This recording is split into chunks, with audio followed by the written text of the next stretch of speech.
જય Bharat dear all બચ્ચા party. I hope કે તમે બધા મજામાં હશો। આજે આપણે નવું ચેપ્ટર છે એ બાયોલોજીમાં સ્ટાર્ટ કરવા જઈ રહ્યા છીએ। ચેપ્ટરનું નામ છે બાયોમોલિક્યુલ, એટલે કે જૈવિક અણુઓ। અને જૈવિક અણુઓની અંદર આ ચેપ્ટરમાં આપણે કાર્બોદિત, પ્રોટીન, ન્યુક્લિક એસિડ, લિપિડ, એ ઉપરાંત એન્ઝાઇમ, આ બધા સ્ટ્રક્ચર જે છે એ આપણે જોવાના છીએ। તો ચાલો આપણે આ ચેપ્ટર છે સ્ટાર્ટ કરીએ, બરાબર। તો શરૂઆતની અંદર ખાલી આપણે થોડાક બેઝિક કોન્સેપ્ટ છે જોઈ રહ્યા છીએ। Living organism are made up of various elements and compound found in protoplasm, એટલે કે જે સજીવો છે એ ઘણા બધા એલિમેન્ટના બનેલા છે અને આવા એલિમેન્ટ જે છે એ એના પ્રત્યેક કોષના જીવરસમાં આવેલા હોય છે, બરાબર છે। All the carbon compound that are present in living tissue are biomolecule। તમામે તમામ કાર્બન કમ્પાઉન્ડ કે જે શેમાં આવેલા હોય તો કે પેશીની અંદર આવેલા હોય તેને બધાને જ આપણે શું કહેશું? બાયોમોલિક્યુલ। બાયોમોલિક્યુલ્સનું ગુજરાતી શું થશે? બાયોમોલિક્યુલ્સનું ગુજરાતી થશે જૈવિક અણુઓ।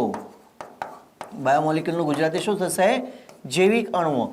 અને એની અંદર આપણે કોને ઇન્ક્લુડ કરીએ છીએ? ઓલ કાર્બન કન્ટેનિંગ કમ્પાઉન્ડ, બરાબર છે। એટલે કે જેના બંધારણમાં શું આવેલું હોય? કાર્બન છે આવેલો હોય।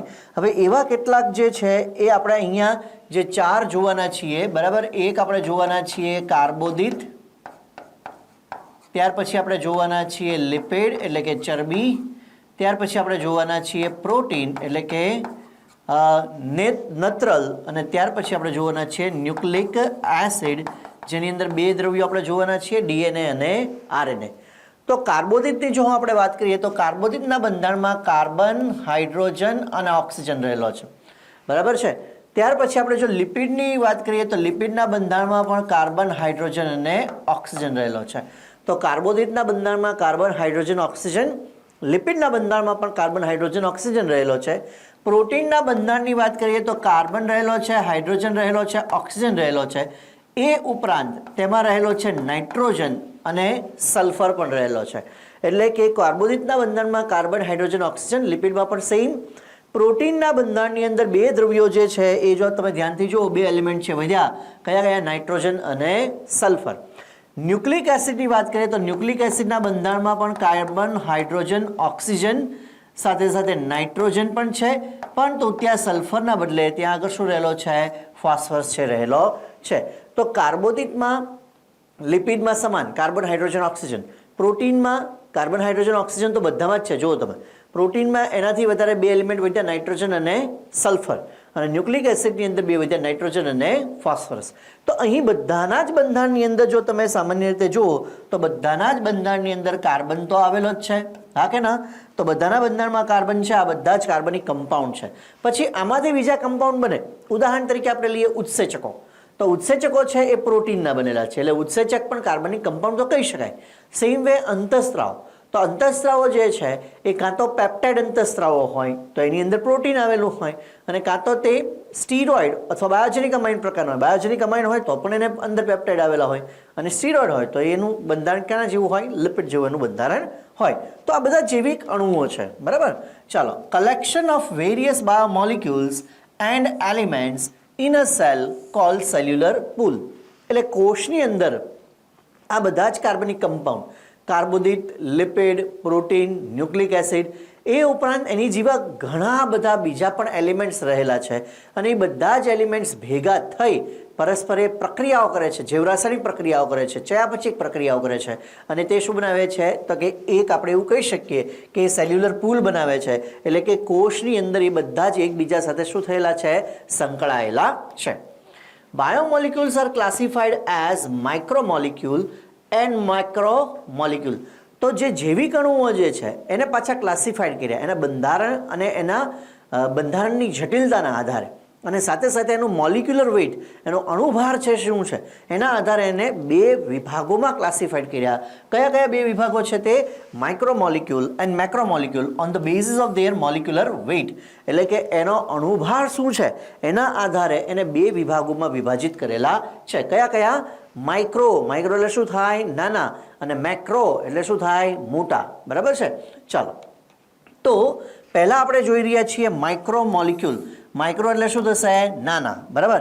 This are molecules with molecular weight 18 to 800 dalton. બચ્ચા પાર્ટી ખાસ યાદ રાખવાનું છે, જે જૈવિક અણુઓનો અણુભાર 18 થી લઈ અને 800 ડાલ્ટન સુધીનો હોય તેવા બાયોમોલિક્યુલ કે જૈવિક અણુઓને આપણે શેમાં કન્સિડર કરશું? માઇક્રો એલિમેન્ટમાં. આની ડિટેલ પછી આપણે આગળ જોઈશું. These are molecule with molecular weight of 18 to 800 range છે, એની અંદર જે બાયોમોલિક્યુલ જૈવિક અણુ આવતા હોય એ બધાને આપણે શું કહેશું? એ બધાને આપણે કહેશું માઇક્રો એલિમેન્ટ, બરાબર. ચલો, they have simple molecular confirmation એટલે કે સ્ટ્રક્ચર. તો જે માઇક્રો મોલિક્યુલ્સ છે તેનું બંધારણ છે એ ખૂબ જ સરળ પ્રકારનું છે, right. And high solubility in ઇન્ટ્રાસેલ્યુલર fluid, એટલે કે ઇન્ટ્રાસેલ્યુલર અને એક્સ્ટ્રાસેલ્યુલર ફ્લુઇડ, આવા બે આપણે ફ્લુઇડ જોયા. એક્સ્ટ્રાસેલ્યુલર ફ્લુઇડ એટલે શું થાય? એક્સ્ટ્રાસેલ્યુલર ફ્લુઇડ મેં આની પહેલાં તમને સમજાવ્યું છે, જેને આપણે શોર્ટ એબ્રિવિએશનમાં લખીએ છીએ, અને એ શોર્ટ એબ્રિવિએશન શું છે? ECF, આવું આપણે લખીએ છીએ. એટલે ECF એટલે એક્સ્ટ્રાસેલ્યુલર ફ્લુઇડ, એટલે તેને શું કહેવાય? તો કે તેને કહેવાય કોબાપ્ર. કોબાપ્ર એટલે શું થાય? કોષ બાહ્ય પ્રવાહી, બરાબર. પણ એવી જ રીતે માનો કે હું આવું લખું તો ICF. ICF એટલે શું થાય? ICF એટલે ઇન્ટ્રાસેલ્યુલર ફ્લુઇડ, બરાબર. એટલે એ શું કયો વિસ્તાર થયો? તો કે એ થયો કોષની અંદરનો, એટલે કોષીય પ્રવાહી થયું, બરાબર, જેની અંદર તમે સાઇટોપ્લાઝમને ગણી શકો, બરાબર. ચાલો, તો અહીંયા શું કહે છે? તો કે માઇક્રો મોલિક્યુલ કોને કહેશું આપણે? તો કે જેનો અણુભાર 18 થી લઈને 800 સુધીનો છે એ. બીજી વસ્તુ, આવા માઇક્રો મોલિક્યુલ જે છે એ બધા કેવા હોય? હાઈલી સોલ્યુબલ હોય. શેની અંદર? તો કે ઇન્ટ્રાસેલ્યુલર ફ્લુઇડમાં, એટલે કે કોષ રસમાં આપણે ગણતરી કરવાની આવે, બરાબર છે. ચાલો, ત્યાર પછીનો મુદ્દો જોઈએ. એક્ઝામ્પલ્સ માઇક્રો મોલિક્યુલના: મિનરલ્સ, અમીનો એસિડ. જો હવે અમીનો એસિડ છે શું છે? સિમ્પલ ફોર્મ છે. કોનું સિમ્પલ ફોર્મ છે? તો કે પ્રોટીનનું. તો પ્રોટીન જે છે એ મેક્રો મોલિક્યુલમાં આવશે, પણ એનું સરળ સ્વરૂપ અમીનો એસિડ છે એ શેની અંદર આવશે? તો કે માઇક્રોમાં આવશે. પછી નાઇટ્રોજન બેઝ. નાઇટ્રોજન બેઝ છે કોના બંધારણમાં હોય? તો કે ન્યુક્લિયોટાઇડના બંધારણમાં, બરાબર. તો ન્યુક્લિયોટાઇડ જે છે નાઇટ્રોજન બેઝ છે એ શેમાં આવશે? માઇક્રોમાં. પરંતુ એનું જટિલ સ્વરૂપ DNA અને RNA એ શેની અંદર આવશે? મેક્રોમાં. ચાલો, ત્યાર પછી લિપિડ, બરાબર. લિપિડ છે એ ખાસ અગત્યનું છે, એને આપણે અલગથી અલગ રીતે સમજવું પડશે. શું કામ? એ આગળ હું તમને સમજાવું છું, બરાબર. અને મોનોસેકેરાઇડ. મોનોસેકેરાઇડ એટલે શું થયું? ચરબીનું સરળ સ્વરૂપ. એ પણ શું છે? તો એ પણ માઇક્રો મોલિક્યુલ છે, અને એનું જ્યારે પોલિમરાઇઝેશન થાય, બરાબર, ત્યારે તે શેની અંદર કન્વર્ટ થાય? મેક્રોની અંદર કન્વર્ટ થશે. આપણે કેટલાક એવા ઉદાહરણો છે તેની આપણે ચર્ચા કરીએ. દાખલા તરીકે આપણે હંમેશા કાર્બનિક પદાર્થ જે છે ને સિક્વન્સમાં જ યાદ રાખવાનો પ્રયત્ન કરશું.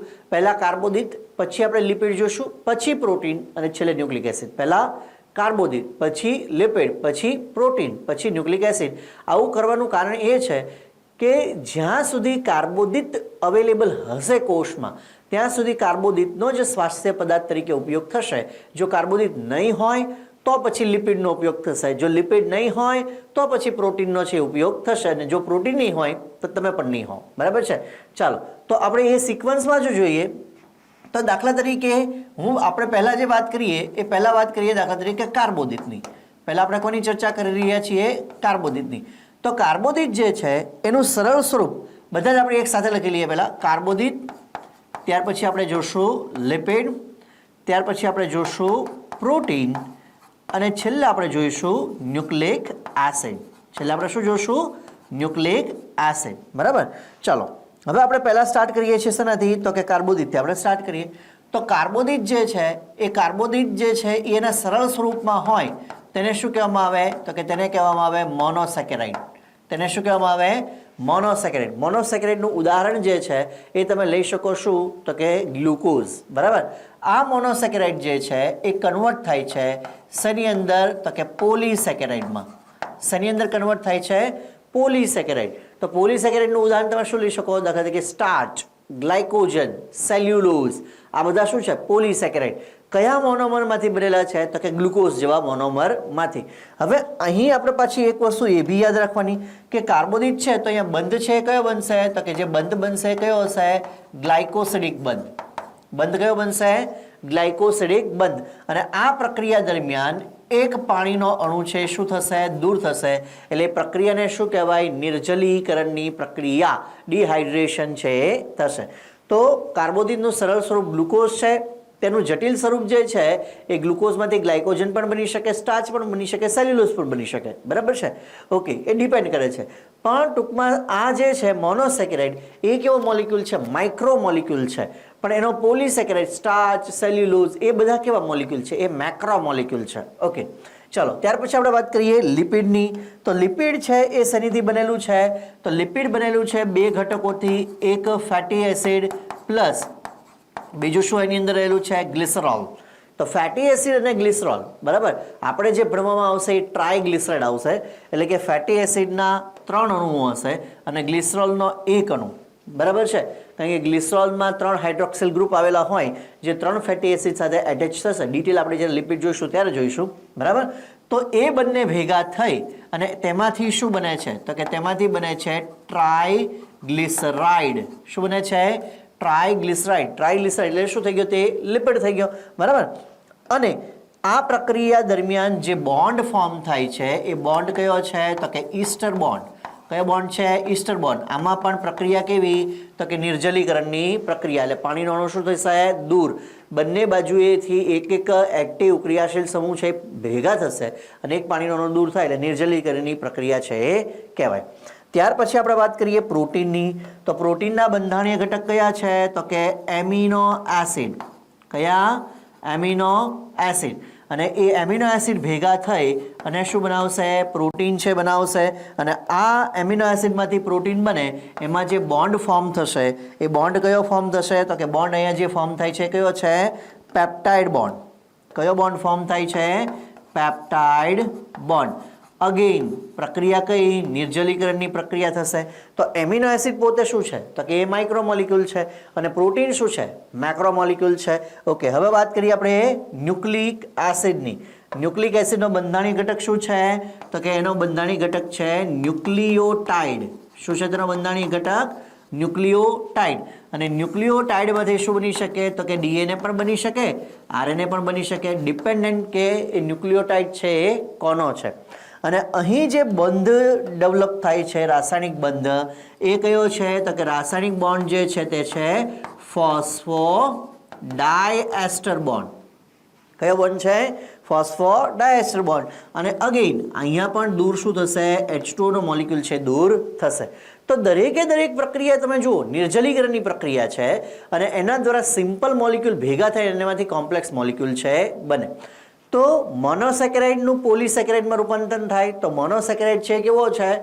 તો કે તે માઇક્રો મોલિક્યુલ છે પોલીસેકેરાઇડ કેવો છે મેક્રો મોલિક્યુલ પછી પ્રોટીનમાં એમિનો એસિડ કેવો છે તો કે માઇક્રો મોલિક્યુલ જો અહીંયા લખ્યું આપણે એમિનો એસિડ બરાબર છે એનું રૂપાંતર શેમાં થાય પ્રોટીનમાં તો પ્રોટીન શું છે મેક્રો મોલિક્યુલ પછી ન્યુક્લિયોટાઇડ નાઇટ્રોજન બેઝ છે એની અંદર આવશે બરાબર છે ન્યુક્લિયોટાઇડ એ કેવો છે તો કે સિમ્પલ મોલિક્યુલ એ ડીએનએ અને આરએનએ એ કેવો છે મેક્રો મોલિક્યુલ પણ મેં આની અંદર કયું ઉદાહરણ છે એ મેં ન લીધું બરાબર અહીંયા મેં લિપિડનું ઉદાહરણ છે લીધું નથી એવું મેં શું કામ કર્યું કારણ કે લિપિડ જે છે એ લિપિડ આ ચારેયમાં કાર્બોદિત પ્રોટીન લિપિડ ન્યુક્લિક એસિડની અંદર આપણે જે લિપિડ જે છે એ લિપિડને શેની અંદર ગણવાનો છે માઇક્રો મોલિક્યુલની અંદર એને આપણે છે માઇક્રો મોલિક્યુલ પણ એ જ્યારે આપણે એને અલગ કરશું શેમાંથી અલગ કરશું તો કે જ્યારે આપણે જેને કહેવાય કે ટ્રાયક્લોરો એસિટિક એસિડમાંથી જેને અલગ કરશું હમણાં જે એક્સપેરિમેન્ટ આપણે જોવા જઈ રહ્યા છીએ બરાબર ત્યારે આપણે જોઈશું કે આ ટ્રાયગ્લિસરાઇડ એટલે કે લિપિડ જે છે એ લિપિડને આપણે શેમાં કન્સિડર કરશું માઇક્રો મોલિક્યુલમાં કારણ કે તેનું જે મોલિક્યુલર વેઇટ છે એ 800 ડાલ્ટન છે કેટલું છે 800 ડાલ્ટન બરાબર છે અને 800 ડાલ્ટન જે છે એ માનો કે જો મોલિક્યુલર વેઇટ હોય તો એને આપણે શેની અંદર કન્સિડર કરવો પડે માઇક્રોમાં અને એટલા માટે આપણે લિપિડને શેમાં કન્સિડર કરશું માઇક્રો મોલિક્યુલમાં કારણ કે 18 થી 800 ડાલ્ટન એટલે શેમાં કન્સિડર કરવાનો માઇક્રોમાં બરાબર ચાલો તો આપણે આ એક્ઝામ્પલ્સ જે લીધા છે એ બધા જ કયા છે micro molecule minerals amino acid nitrogen base lipid monosaccharide લિપિડને આ આખા પાર્ટની અંદર અલગથી આપણે ગણતરીમાં લેવાનું છે okay they are detected in acid soluble pool except lipid બધા જ જે છે એ શેની અંદર ડિટેક્ટ થાય છે એસિડ સોલ્યુબલ પૂલ. હવે એસિડ સોલ્યુબલ પૂલ ને એસિડ ઇનસોલ્યુબલ પૂલ શું છે એ આજ લેક્ચરના આપણે છેલ્લા પાર્ટની અંદર જોઈશું, બરાબર છે.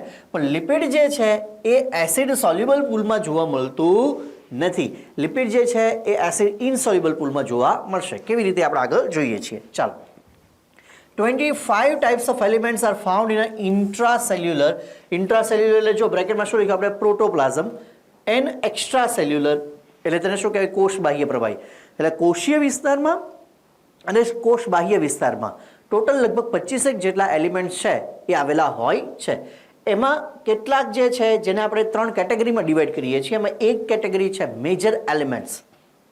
મેજર એલિમેન્ટ્સની અંદર 4 છે એ એલિમેન્ટ્સ આવશે. કયા કયા?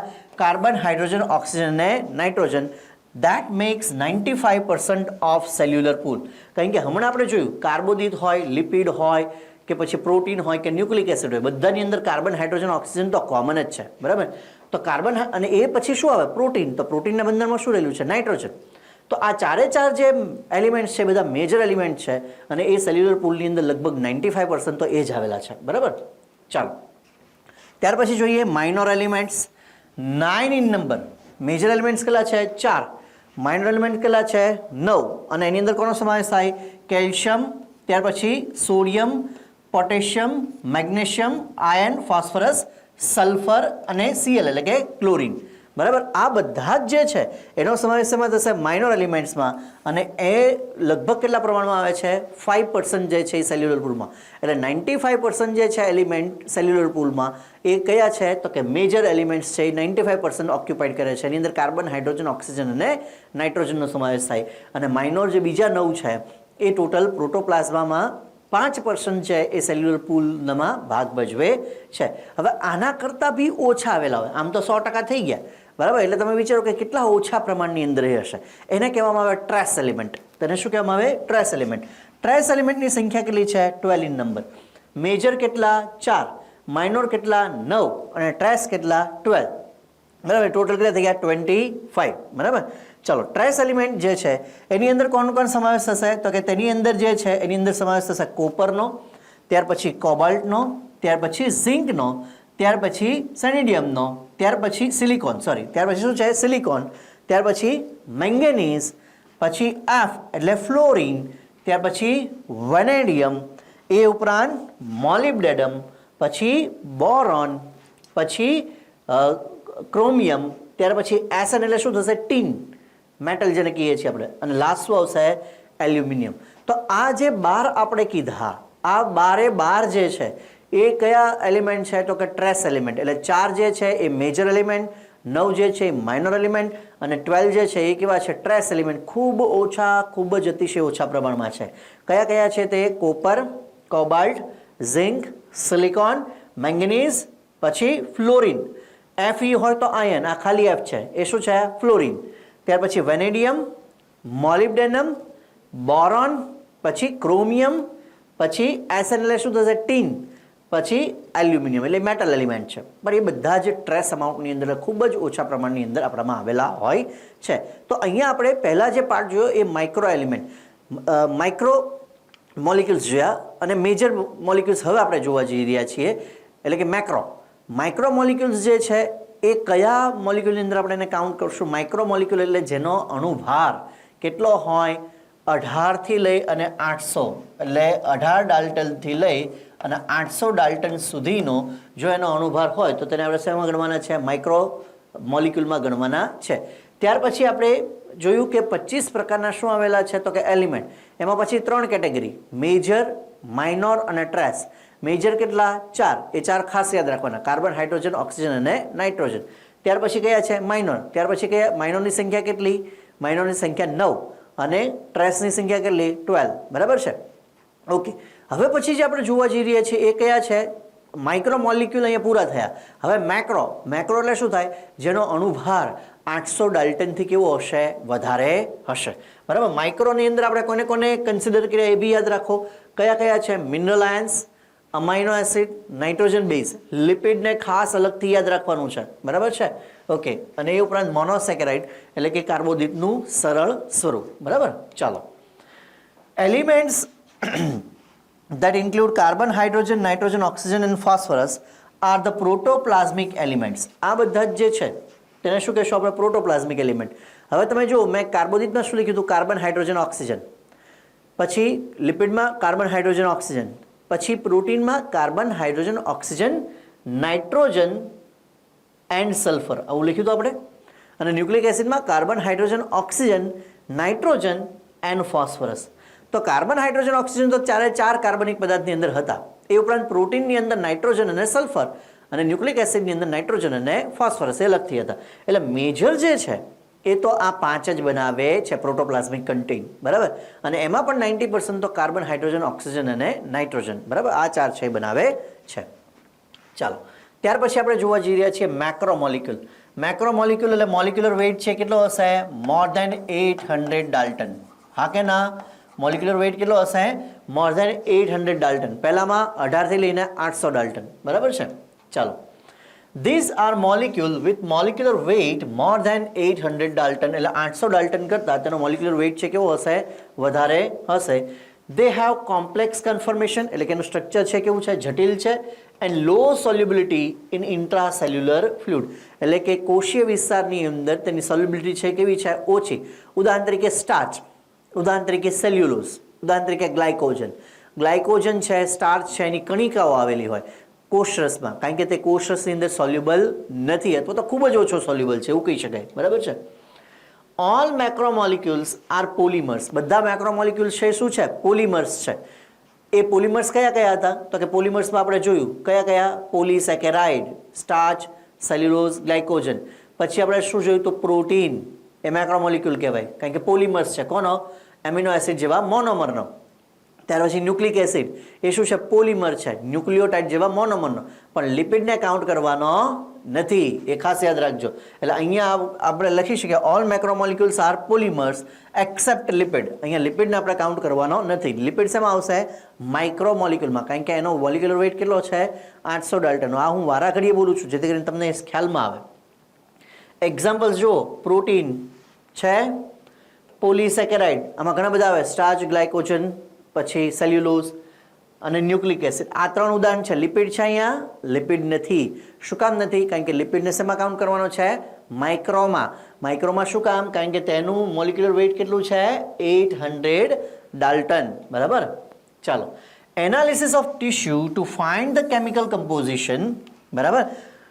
એટલે આપણે કેટલુંક એનાલિસિસ છે કરીએ છીએ, જેની અંદર આપણે કોષના અંદરના વિસ્તારની અંદર કયા દ્રવ્યો છે, કેટલા પ્રકારના છે, અથવા તો કોષના બંધારણમાં જે છે એ કયા દ્રવ્યો જે છે એ માઇક્રો છે, કયા દ્રવ્યો મેક્રોમાં કાઉન્ટ કરશું બાયોમોલિક્યુલ્સ, એ આપણે જોઈ રહ્યા છીએ. In order to study the various biomolecule found in living tissue of plants and animals, the tissue is ground in a trichloroacetic acid.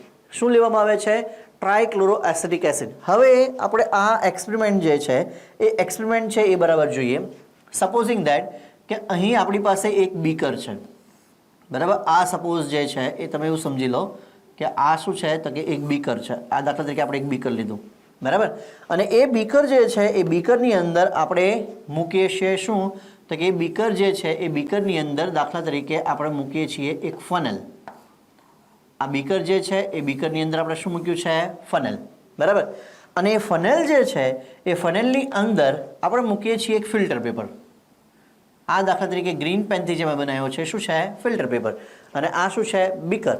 અને બીકરની અંદર આપણે રાખી ફનલ, અને ફનલ જે છે એ ફનલની અંદર આપણે રાખ્યું છે શું? Filter paper. હવે આ આખું જે સ્ટ્રક્ચર છે એ સ્ટ્રક્ચરની અંદર હું એડ ઓન કરું છું, બરાબર.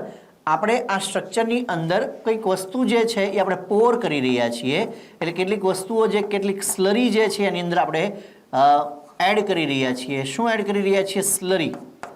હવે આ સ્લરી જે છે એ ડેવલપ કેવી રીતે થઈ? તો એ સ્લરી જે છે એટલે ઘટ્ટ પદાર્થ જે છે એ ડેવલપ કરવા માટે આપણે 2 વસ્તુ છે એ લીધી છે. એક આપણે લીધું છે ટિશ્યુ. આ દાખલા તરીકે તમે કાઉન્ટ કરી લો કે આ જે આપણે અત્યારે આકૃતિ બનાવી રહ્યા છીએ, બરાબર. આ જે સ્ટ્રક્ચર છે શું છે? તો કે આ દાખલા તરીકે પ્રાણી પેશી છે, આ ટિશ્યુ છે, બરાબર. વનસ્પતિ પેશી બી હોઈ શકે. ઓકે, આ ટિશ્યુ છે. ટિશ્યુની સાથે આપણે એડ કરીએ છીએ શું? તો કે ટિશ્યુની સાથે ટિશ્યુની જે છે ટિશ્યુને આપણે ક્રશ કરીએ છીએ અને શેની અંદર ક્રશ કરીએ છીએ તો કે ટ્રાયક્લોરોએસિટિક એસિડ. શેની અંદર આપણે ક્રશ કર્યું? ટ્રાયક્લોરોએસિટિક એસિડ. શેની અંદર એડ કરીએ છીએ આપણે? ટ્રાયક્લોરોએસિટિક એસિડ. તો એસિડ છે ને, તો ટ્રાયક્લોરોએસિટિક એસિડની અંદર જ્યારે આપણે ટિશ્યુને ગ્રાઇન્ડ કરીએ અને એની જે સ્લરી ડેવલપ થાય, એનીથી શું ડેવલપ થાય? સ્લરી જે ડેવલપ થાય, એ સ્લરીને આપણે શું કરીએ છીએ તો કે ફનલની અંદર રહેલો જે ફિલ્ટર પેપર છે એના ઉપર આપણે એને પોર કરીએ છીએ. હવે એવી કન્ડિશનની અંદર શું થશે તો કે આ સ્લરી જ્યારે તમે ટ્રાયક્લોરોએસિટિક એસિડ અને જે આ ટિશ્યુ છે એની સ્લરી તમે ડેવલપ કરશો તો એસિડ જે છે એ એસિડની અંદર જે દ્રવ્યો છે એ સિમ્પલ ફોર્મમાં કન્વર્ટ થઈ અને એ સોલ્યુબલ ફોર્મમાં આવી જશે. એ બધા જ જે છે એ દ્રવ્યો તમને કઈ જગ્યાએ મળશે તો કે જે એસિડ સોલ્યુબલ કન્ટેન હશે એ તમને બીકરની અંદર મળશે. એટલે અહીંયા બીકરની અંદર જે મળશે એ કેવું હશે? એસિડ સોલ્યુબલ માઇક્રોમોલિક્યુલ છે તમને ત્યાં મળશે. આની અંદર શું મળશે? Acid soluble. ઓકે. અને જે ફનેલની અંદર બચી જાય છે એ બધા જે દ્રવ્યો છે એ કયા હશે તો કે એસિડ ઇનસોલ્યુબલ. એ કેવા હશે? એસિડ ઇનસોલ્યુબલ. જે ફનેલમાંથી ગળાઈને નીચે આવે છે બધા કેવા છે? Acid soluble. બરાબર. અને આ એસિડ સોલ્યુબલ જે મોલિક્યુલ્સ છે એ એસિડ સોલ્યુબલ મોલિક્યુલ બધા કયા મોલિક્યુલ છે? માઇક્રોમોલિક્યુલ. એ બધા કયા મોલિક્યુલ છે? માઇક્રોમોલિક્યુલ. તો એનો મતલબ એવો થાય કે અહીંયા બીકરમાં તમને શું મળશે? બીકરમાં તમને એમિનો એસિડ મળશે, પ્રોટીન નહીં મળે. બરાબર. બીકરની અંદર તમને મોનોસેકેરાઇડ મળશે, પોલીસેકેરાઇડ નહીં મળે. બીકરમાં તમને પેન્ટો શુગર, નાઇટ્રોજન બેઝ એ મળશે કારણ કે ન્યુક્લિયોટાઇડ બનાવે છે. ત્યાં તમને ડીએનએ અને આરએનએ મળશે નહીં. તો એનો મતલબ એવું થાય કે એસિડ સોલ્યુબલ જેટલું કન્ટેન્ટ તમને બીકરમાં મળે છે એ બધા જ શું છે? માઇક્રોમોલિક્યુલ. અને એસિડ ઇનસોલ્યુબલ કન્ટેન્ટ જે તમને ફનેલમાં મળે છે એ બધા શું છે? મેક્રોમોલિક્યુલ. એ બધા શું છે? મેક્રોમોલિક્યુલ. હવે મેક્રોમોલિક્યુલમાં શું આવશે? પ્રોટીન તમને અહીંયા મળશે. બરાબર. ન્યુક્લિક એસિડ છે તમને અહીંયા મળશે, પોલીસેકેરાઇડ તમને ત્યાં મળશે કારણ કે એ બધા જ કેવા છે તો કે બધા મેક્રોમોલિક્યુલ છે અને એ એસિડ ઇનસોલ્યુબલ કન્ટેન્ટ છે. હવે અહીંયા જે ખૂબ જ અગત્યનો પોઈન્ટ જે આપણે સમજવાનો આવે એ આવે કે એક વસ્તુ ખાસ યાદ રાખજો કે આ જે આપણે વાત કરી રહ્યા છીએ કોની તો કે આપણે વાત કરી રહ્યા છીએ એસિડ ઇનસોલ્યુબલ સબસ્ટન્સ. એટલે બધા કેવા છે? મેક્રોમોલિક્યુલ છે. પણ આ મેક્રોમોલિક્યુલ સાથે તમને લિપિડ મોલિક્યુલ પણ મળશે. આ બધા મોલિક્યુલ સાથે તમને શું મળશે? Lipid molecule. હવે લિપિડ મોલિક્યુલ તમને એસિડ ઇનસોલ્યુબલ પૂલમાં શું કામ મળે છે? આ નીચે મળ્યું એ શું છે? એસિડ સોલ્યુબલ પૂલ. ઉપર જે મળ્યું એ શું છે? એસિડ ઇનસોલ્યુબલ પૂલ. એસિડ ઇનસોલ્યુબલ પૂલની અંદર તમને લિપિડ મોલિક્યુલ શું કામ મળે છે? કારણ કે લિપિડ જે છે એ સોલ્યુબલ નથી અને લિપિડ છે એ પોતાના નાના નાના વેસિકલ્સ, પુટિકાઓ છે બનાવી કાઢશે અને એ આનિયાથી નીચે આવશે નહીં. પણ લિપિડ છે એ ઉપર રહે છે, એસિડ ઇનસોલ્યુબલ પૂલમાં રહે છે. ઇટ ડઝન્ટ મીન ધેટ કે એ મેક્રોમોલિક્યુલ છે. લિપિડ પોતે શું છે? લિપિડ પોતે માઇક્રોમોલિક્યુલ જ છે. લિપિડ પોતે શું છે? માઇક્રોમોલિક્યુલ જ છે કારણ કે એનો જે મોલિક્યુલર વેઇટ જે છે એ કેટલો છે? 800 ડાલ્ટન. કેવો છે? 800 ડાલ્ટન. હવે અહીંયા જેટલા મળે છે એ વાસ્તવિક રીતે આપણને લિપિડ પણ ક્યાં મળવું જોઈએ? અહીંયા મળવું જોઈએ. બરાબર. પણ આપણે મળ્યું શું કામ? ઉપર. કારણ કે એ એસિડ ઇનસોલ્યુબલ છે એટલા માટે. એ મેક્રોમોલિક્યુલ નથી. એ જોવા કઈ જગ્યાએ મળશે? મેક્રોમોલિક્યુલની સાથે જોવા મળશે, એસિડ ઇનસોલ્યુબલ પૂલમાં. પણ એ પોતે મેક્રોમોલિક્યુલ નથી કારણ કે મેક્રો કે માઇક્રો નક્કી જે છે એ એની સોલ્યુબિલિટી આધારે નથી થતું, એ એના અણુભાર આધારિત થાય છે. અને લિપિડ છે એ એસિડ ઇનસોલ્યુબલ હોવાને કારણે તમને મળે છે બધા મેક્રોમોલિક્યુલ સાથે, પણ એ મેક્રોમોલિક્યુલ છે નહીં. બરાબર. એની ઇનસોલ્યુબિલિટીને કારણે તમને અહીંયા મળે છે. અધરવાઇઝ લિપિડ પોતે શું છે? માઇક્રોમોલિક્યુલ છે. તો આ લિપિડ જે છે એને ખાસ યાદ રાખવાનું છે. લિપિડ મળશે શેમાં? એસિડ ઇનસોલ્યુબલ પૂલમાં, જ્યાં બધા મેક્રોમોલિક્યુલ હોય છે. બરાબર. એ ફિલ્ટર નહીં થાય પરંતુ વાસ્તવિક રીતે અણુભાર આધારિત આપણે જોવાનું છે. એટલે લિપિડ છે શું? એ છે માઇક્રોમોલિક્યુલ જ છે કારણ કે એનું જે વેઇટ છે કેટલો છે તો કે વેઇટ જે અણુભાર જે છે એનો 800 ડાલ્ટન છે. મેક્રો જે છે બધાનો જે છે લગભગ 10,000ની 1,000ની ઉપર હશે. બરાબર છે. એટલે 800થી બધા કેવા હશે? વધારે. કોની વાત કરીએ છીએ આપણે? મેક્રોમોલિક્યુલનું. ઓકે, ચાલો તો એનાલિસિસની અંદર આપણે ટ્રાયક્લોરો એસિડિક એસિડ સાથે એનિમલ ટિશ્યુ અથવા પ્લાન્ટ ટિશ્યુને ક્રશ કરીએ છીએ અને પછી આખી જે મેં એક્સપેરિમેન્ટ તમને સમજાવ્યો એ પ્રમાણે the slurry is filtered and 2 components are obtain. જ્યારે સ્લરીને તમે ફિલ્ટર કરશો તો તમને 2 કમ્પોનન્ટ છે એ જોવા મળશે અને 2 કમ્પોનન્ટ કયા? એક એસિડ ઇનસોલ્યુબલ પૂલ જે ફનેલમાં રહી જશે અને નીચે જે ભેગું થાય છે એ શું છે? Acid soluble pool. Okay, the filtrate or supertant is called the acid soluble pool. Filtrate એટલે શું? જે ફિલ્ટર થઈને નીચે પડી ગયું છે, બરાબર? અથવા તેને શું કહેવાય? તો કે ફિલ્ટ્રેટ અથવા તો સુપરટન્ટ જે શરીર સસ્પેન્ડ થઈ ગયું છે, નીચે બેસી ગયું છે, એ બધા શું છે? એસિડ સોલ્યુબલ પૂલ બનાવશે. એમાં શું છે? માઇક્રોમોલિક્યુલ. એન્ડ ધ રેસિડ્યુ ક્યાં રહી જશે? ફનેલમાં. they are acid insoluble pool. એટલે જે ફનેલમાં રહી ગયું એસિડ ઇનસોલ્યુબલ છે અને જે નીચે બીકરમાં આવી ગયું એ શું છે? Acid soluble pool. Okay, acid soluble પૂલ કન્ટેન્સ માઇક્રોમોલિક્યુલ. જે નીચે આવ્યું છે એ બધું શું છે? માઇક્રોમોલિક્યુલ. અને એનો મોલિક્યુલર વેઇટ જે છે એ કેટલો હશે? તો કે 800 ડાલ્ટનથી લઈ એનાથી ઓછો, બરાબર? લાઈક એમિનો એસિડ આપણે ભણ્યા હતા માઇક્રોમાં, simple sugar monosaccharide, inorganic compound like sulphate and phosphate. આમાં મેં લિપિડ નથી લખ્યો. લિપિડ છે શું? માઇક્રોમોલિક્યુલ જ છે, પણ એ કઈ જગ્યાએ નહીં જોવા મળે? એસિડ સોલ્યુબલમાં એ જોવા મળશે ને. એ ક્યાં જોવા મળશે? એ જોવા મળશે તમને એસિડ ઇનસોલ્યુબલ પૂલમાં, પણ છે માઇક્રોમોલિક્યુલ. એસિડ ઇનસોલ્યુબલ પૂલ કન્ટેન્સ મેક્રોમોલિક્યુલ. એસિડ ઇનસોલ્યુબલ એટલે ઉપર જે ફનેલમાં રહી ગયા હતા એ, એની અંદર શું હોય? મેક્રોમોલિક્યુલ લાઈક પ્રોટીન, પોલીસેકેરાઇડ. જો અહીંયા ઉપર શું જોવા મળે છે? લિપિડ પણ જોવા મળે છે, પણ લિપિડ મેં અહીંયા લખ્યો નથી, બરાબર છે?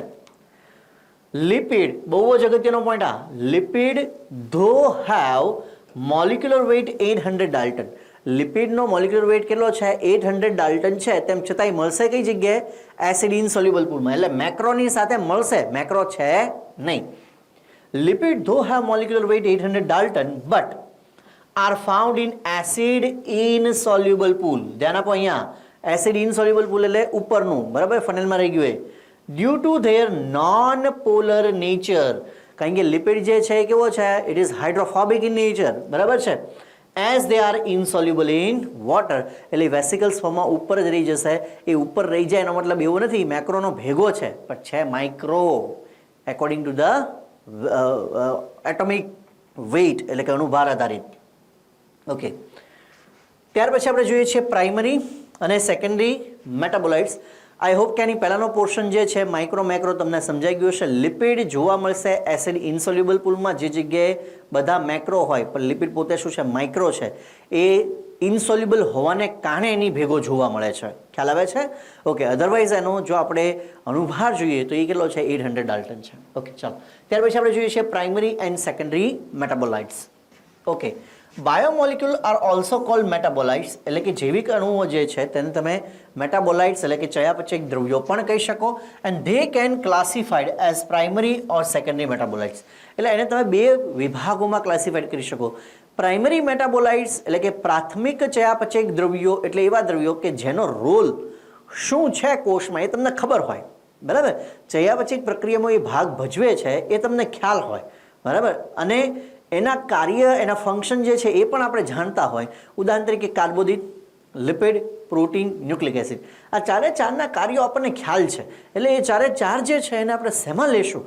એ ચારે ચાર જે છે એને આપણે પ્રાઇમરી મેટાબોલાઇટ્સમાં લેશું. પણ કેટલાક દ્રવ્યો એવા બને છે, પ્લાન્ટ સેલ હોય કે વનસ્પતિ કોષ હોય, વનસ્પતિ કોષ હોય કે પ્રાણી કોષ હોય, કે જેનું એકચ્યુઅલ કાર્ય શું છે ચયાપચયક પ્રક્રિયામાં એ અનનોન છે, બરાબર છે?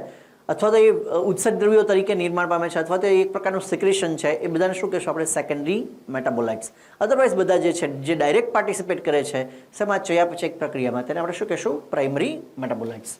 Okay, primary metabolites are those biomolecules which have identifiable functions and play known role in normal physiological process. Primary metabolites જે છે એની અંદર આપણે કેવા દ્રવ્યોને લેશું? તો કે જેનું ફંક્શન જે છે એ આપણે ઓળખી શકીએ છીએ અને એનો શું રોલ છે એ પણ આપણે જાણીએ છીએ. એ કઈ પ્રક્રિયામાં? દેહધાર્મિક પ્રક્રિયામાં, બરાબર? એક્ઝામ્પલ એમિનો એસિડ, શુગર, પોલીસેકેરાઇડ, આ બધા શેની અંદર આવશે? આ બધા જે છે એ આવશે પ્રાઇમરી મેટાબોલાઇટ્સની અંદર. તમને સિમ્પલી યાદ રાખવું હોય તો તમે યાદ રાખી શકો પહેલા 4 કાર્બોદિત, લિપિડ, પ્રોટીન, ન્યુક્લિક એસિડ. બરાબર. Secondary metabolites are those whose functions are not clearly understood. એના ફંક્શન શું છે એ ક્લિયરલી ખ્યાલ નથી. Yet some secondary metabolites, તેમ છતાંય કેટલાક સેકન્ડરી મેટાબોલાઇટ્સ જે છે એનું ઘણી બધી ઇકોનોમિકલ ઇમ્પોર્ટન્સ છે, રાઈટ, અને ઇકોલોજીકલ ઇમ્પોર્ટન્સ બી છે. એટલે કે નૈસર્ગિક એનું મહત્વ જે છે એ ખૂબ જ વધારે છે. બરાબર છે. ચાલો, તો આ જે છે એ મેટાબોલાઇટ્સ છે. અહીંયા આપણે એક વસ્તુ જે છે એ મેટાબોલિઝમ પ્રોસેસ જે છે એ પ્રોસેસને આમ તો મેં તમને એક વખત સમજાવેલી છે, પણ તેમ છતાંય તે તમારે એ યાદ રાખવાનું છે કે આપણા કોષની અંદર મેટાબોલિઝમ ચાલી રહ્યું છે. મેટાબોલિઝમ એટલે બાયોકેમિકલ રિએક્શન. બરાબર, ચયાપચયિક પ્રક્રિયાઓ. હવે આ મેટાબોલિઝમ જે છે એ મેટાબોલિઝમના બે પાર્ટ છે, બે ભાગમાં ડિફરન્શિએટ છે. એક જે છે જેને કહેવામાં આવે એનાબોલિઝમ, બરાબર, એટલે એની અંદર આપણે ગણશું ચય ક્રિયાઓ, અને બીજું જે છે તે છે કેટાબોલિઝમ. બરાબર, અને તેને આપણે શું કહેશું? અપચય ક્રિયાઓ. બરાબર, અને together it is known as metabolism. તો મેટાબોલિઝમમાં બે વસ્તુ સમાવિષ્ટ છે. એનાબોલિઝમ એટલે ચય ક્રિયા, જેને આપણે કહેશું સંશ્લેષણાત્મક ક્રિયા, અને કેટાબોલિઝમ એટલે અપચય ક્રિયા, જેને આપણે ગુજરાતીમાં કહેશું વિઘટનાત્મક પ્રક્રિયા. હવે એવું શું કામ? કારણ કે જો આપણે એનાબોલિઝમની વાત કરીએ તો એનાબોલિઝમની અંદર સિમ્પલ મોલિક્યુલ જે છે એ કન્વર્ટ થશે કોમ્પ્લેક્સમાં. સિમ્પલ મોલિક્યુલ શેમાં કન્વર્ટ થશે? કોમ્પ્લેક્સમાં. ઉદાહરણ તરીકે કાર્બન ડાયોક્સાઇડ અને H2O બંને જોડાઈને ગ્લુકોઝ બને પ્રકાશ સંશ્લેષણની પ્રક્રિયા દ્વારા. તો પ્રકાશ સંશ્લેષણની પ્રક્રિયા કેવી કહેવાય? ચય ક્રિયા. કારણ કે સિમ્પલ મોલિક્યુલ શેમાં કન્વર્ટ થાય છે? કોમ્પ્લેક્સમાં. કેટાબોલિઝમની અંદર કોમ્પ્લેક્સ મોલિક્યુલ જે છે એ કન્વર્ટ થશે શેમાં? સિમ્પલમાં. તો ઉદાહરણ તરીકે શ્વસન. તો શ્વસનમાં ગ્લુકોઝ જે છે એનું શું થાય? દહન થાય. અને ગ્લુકોઝનું દહન થઈને કાર્બન ડાયોક્સાઇડ અને H2O છૂટા પડે. આમાં કાર્બન ડાયોક્સાઇડ અને H2O માંથી ગ્લુકોઝ બને છે. પહેલાની અંદર ગ્લુકોઝ અને કાર્બન ડાયોક્સાઇડ જે છે એ જે છે એની અંદર શું થાય છે એક આપણે અહીંયા લખીએ જ, બરાબર છે, એટલે તમને વધારે આઈડિયા આવે કે દાખલા તરીકે એનાબોલિઝમની આપણે વાત કરીએ તો એનાબોલિઝમમાં CO2 plus H2O gives C6H12O6. અને આ આખી પ્રોસેસની અંદર એનર્જી જે છે એ શું થઈ? સ્ટોર થઈ. એનર્જી શું થઈ? સ્ટોર. અને એ સ્ટોર કયા ફોર્મમાં થશે? તો કે કેમિકલ બોન્ડના ફોર્મમાં, કાર્બોદિતના બંધારણમાં હશે, ગ્લુકોઝના બંધારણમાં. એટલે આને શું કહેવાય? ઉર્જાગ્રાહી ક્રિયા. બરાબર. જ્યારે અહીંયા શું થશે તો કે આ જે ગ્લુકોઝ જે છે એ ગ્લુકોઝનું પાછું CO2 અને H2O માં વિઘટન થશે. અને આ પ્રક્રિયા દરમિયાન એનર્જી જે છે એ શું થશે? રિલીઝ થશે. એટલે એનાબોલિઝમ એટલે કે ચય પ્રક્રિયામાં સરળ અણુનું રૂપાંતરણ જટિલમાં થાય, શક્તિનો શું થાય? સંગ્રહ થાય. ઉદાહરણ તરીકે પ્રકાશ સંશ્લેષણ. અને અપચય ક્રિયાની અંદર જટિલનું રૂપાંતરણ સરળમાં થાય એટલે બ્રેકડાઉન થયું, એટલે વિઘટનાત્મક પ્રક્રિયા થઈ, અને એ ઉપરાંત એનર્જી છે રિલીઝ થાય. એટલે કે એને ચયને શક્તિગ્રાહી ક્રિયા કહેવાય, અપચયને શક્તિ ત્યાગી ક્રિયા કહેવાય. ચયમાં સિમ્પલનું રૂપાંતરણ કોમ્પ્લેક્સમાં અને અપચયમાં જટિલનું રૂપાંતરણ સરળમાં. એટલે કોમ્પ્લેક્સ જે છે એ શેમાં કન્વર્ટ થશે? સરળની અંદર. ચયની અંદર શક્તિનો સંગ્રહ થાય, અપચયની અંદર શક્તિ જે છે એ રિલીઝ થાય. ચયનું ઉદાહરણ પ્રકાશ સંશ્લેષણ, અપચયનું ઉદાહરણ શ્વસન. બરાબર. તો આવી ચયાપચયક પ્રક્રિયાઓ જે છે એ આપણા કોષની અંદર સતત ચાલ્યા કરે, તેને કહેવાય મેટાબોલિઝમ. જ્યારે ચય ક્રિયાનો દર વધે, ચય ક્રિયા એટલે કેવી થઈ? સંશ્લેષણાત્મક પ્રક્રિયા. બરાબર. અને અપચય ક્રિયા એટલે કેવી થઈ? વિઘટનાત્મક પ્રક્રિયા. તો જ્યારે ચય ક્રિયાનો દર અપચય ક્રિયાના દર કરતાં વધે ત્યારે વૃદ્ધિ થાય. શું થાય? વૃદ્ધિ. અને જ્યારે અપચય ક્રિયાનો દર ચય ક્રિયાના દર કરતાં વધે ત્યારે શું થાય? ત્યારે વૃદ્ધત્વ આવે, ત્યારે જીર્ણતા આવે, ત્યારે ઘસારો છે એ થાય, તેવું આપણે કહી શકીએ. તો પ્રાઇમરી મેટાબોલાઇટ્સ આપણે જોયા, અને સેકન્ડરી મેટાબોલાઇટ્સ એટલે જેનું ફંક્શન જે છે એ ક્લિયરલી આપણને ખ્યાલ નથી, પણ તેમ છતાં એ ડેવલપ થાય છે, પણ એનું ઇકોલોજીકલ ઇમ્પોર્ટન્સ છે એ ઘણું વધારે હોય છે. એટલે આપણે એવું કહી શકીએ કે એ દ્રવ્યો જે છે એ એક પ્રકારના નૈસર્ગિક સ્ત્રોતો છે. બરાબર. ચાલો, એવા કેટલાક આપણે સેકન્ડરી મેટાબોલાઇટ્સ છે જોઈએ. એ સેકન્ડરી મેટાબોલાઇટ્સની અંદર પહેલું જે છે દેટ ઇઝ પિગમેન્ટ. સેકન્ડરી મેટાબોલાઇટ્સમાં પહેલું શું છે? પિગમેન્ટ. ઉદાહરણ તરીકે કેરેટિનોઇડ્સ. તો કેરેટિનોઇડ્સ જે છે એ એક ફોટોસિન્થેટિક દ્રવ્ય છે કે જે પ્રકાશ પ્રક્રિયાનું શું કરે છે? શોષણ કરે છે. બરાબર. હવે એ આપણને ખ્યાલ છે, પણ તેમ છતાંય તે કેરેટિનોઇડ્સ છે ઘણી એવી વનસ્પતિની અંદર પણ આવેલું છે કે જે સીધા પ્રકાશના શોષણ સાથે સંકળાયેલું નથી. એટલે એ શેની અંદર આપણે લઈશું? સેકન્ડરી મેટાબોલાઇટ્સમાં. આલ્કલોઇડ્સ એટલે બધા જ જે નશા પ્રેરક દ્રવ્યો છે. ઉદાહરણ તરીકે જો મોર્ફિન, કોડીન, આ બધા શું છે? નશા પ્રેરક દ્રવ્યો. હવે વનસ્પતિમાં ડેવલપ થાય છે, બરાબર? તો વનસ્પતિમાં ડેવલપ થાય છે, વનસ્પતિને કોઈ નુકસાનકારક નથી, પણ એમાં શું કામ બન્યા એ ખબર નથી, એનું ફંક્શન શું છે એ ખબર નથી.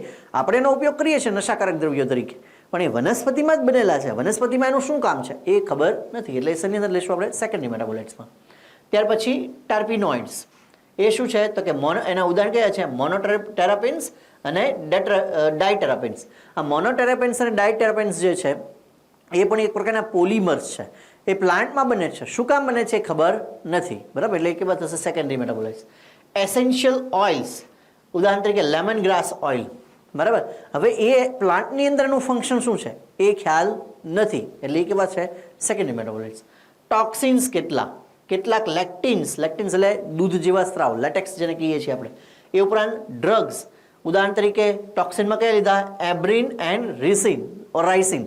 એ કેવા છે? બંને ટોક્સિક સબસ્ટન્સ છે, પણ એ શું કામ બને છે એ ખબર નથી, એનો કોઈ રોલ નથી. લેક્ટિન્સ કયા છે? એક્ઝામ્પલ કોનેકેનાવેલિન. એ કોનેકેનાવેલિન એ જે છે એનું ફંક્શન પ્લાન્ટમાં શું છે એ ખ્યાલ નથી. ડ્રગ્સ, ઉદાહરણ તરીકે વિનબ્લેટેઝન અને કર્ક્યુમિન. આ બંને શું કામ ડેવલપ થાય છે એ ખબર નથી, આપણે એનો ઉપયોગ કરીએ છીએ એઝ અ ડ્રગ.